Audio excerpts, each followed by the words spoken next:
Seriously अगर तुम्हारे exam आने वाले हैं तो एक काम करो, इस वीडियो को या तो अभी क्लोज कर दो या फिर एंड तक देखो, क्योंकि आधी नॉलेज से डेंजरस कुछ नहीं होता। और जो मैं तुम्हें बताने वाला हूँ वो सिर्फ स्टडी टिप्स नहीं है, ये एक सिस्टम है जो तुम्हें एवरेज स्टूडेंट से निकाल के टॉप 1% में ले जा सकता है। और सबसे शॉकिंग बात, इस सिस्टम को यूज करने के लिए तुम्हें ज्यादा टाइम भी नहीं चाहिए, बस सही तरीका चाहिए। मुझे खुद स्कूल के सिलेबस पढ़ना पसंद नहीं है, फिर भी मैं अपने क्लास के एवरेज बच्चों से भी अच्छे नंबर ला देता हूँ। और स्कूल के साथ साथ मैं यूट्यूब पर कंटेंट क्रिएट कर लेता हूँ, क्योंकि मुझे वो सब पता है जो मैं इस वीडियो में बताने वाला हूँ।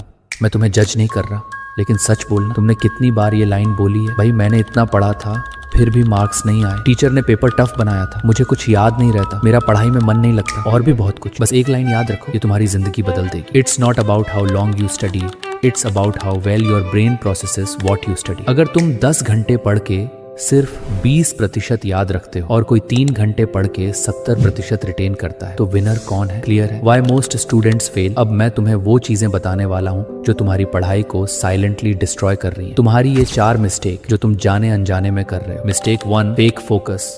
तुम पढ़ाई करते वक्त भी एक्चुअली पढ़ाई नहीं कर रहे होते। तुम्हारा फोन पास होता है, नोटिफिकेशंस आ रही होती हैं, तुम 15 मिनट पढ़ते हो, फिर 5 मिनट स्क्रॉल, तुम्हें लगता है चलो ठीक है बैलेंस है, लेकिन ब्रेन ऐसे काम नहीं करता। हर डिस्ट्रैक्शन के बाद तुम्हें दोबारा डीप फोकस में आने में टाइम लगता है। मतलब तुम 5 घंटे नहीं पढ़ रहे, तुम 2 घंटे भी इफेक्टिवली नहीं पढ़ रहे। Mistake 2, passive learning trap. ये सबसे डेंजरस है। तुम लेक्चर देख रहे हो, वो भी 2 गुना पे और स्किप करके। शायद तुमने यूट्यूब जो प्रीमियम भी लिया होगा ताकि 3 गुना पे देख सको पेपर के 1 दिन पहले। तुम्हें लग रहा है समझ आ रहा है, तुम नोट्स पढ़ रहे हो, तुम्हें लग रहा है याद हो रहा है, लेकिन वो सिर्फ इल्यूजन है। रियल टेस्ट तब होता है जब तुम बिना देखे रिकॉल करते हो, और तब तुम्हें पता चलता है मुझे कुछ याद ही नहीं है। Mistake 3, over confidence phase.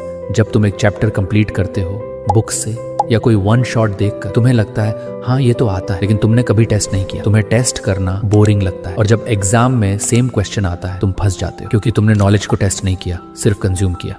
Mistake 4, random study.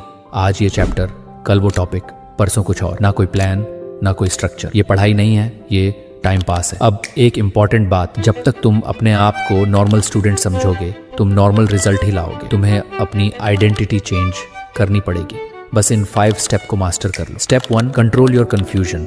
सबसे पहला स्टेप, तुम्हें क्लैरिटी चाहिए कि तुम्हें पढ़ना क्या है। एक ब्लैंक पेज लो और लिखो मेरे पास क्या क्या स्टडी मटेरियल है, एग्जाम में क्या क्या आने वाला है, मेरे पास कितना टाइम बचा है। ये सिंपल लग रहा है, लेकिन ट्रस्ट मी 90% स्टूडेंट्स ये नहीं करते, और इसी वजह से वो लॉस्ट रहते हैं। आखिर ये काम क्यों करता है? जब तुम सब कुछ लिखते हो, तुम्हारा ब्रेन अनसर्टेनिटी से बाहर आ जाता है, और जब अनसर्टेनिटी खत्म होती है, स्ट्रेस ऑटोमेटिकली कम हो जाता है और फोकस इंक्रीज हो जाता है। Mini plan system. अब एक सिंपल प्लान बनाओ, कॉम्प्लिकेटेड नहीं, बस इतना कि कौन से दिन क्या करना है, किस टॉपिक पर काम करना है,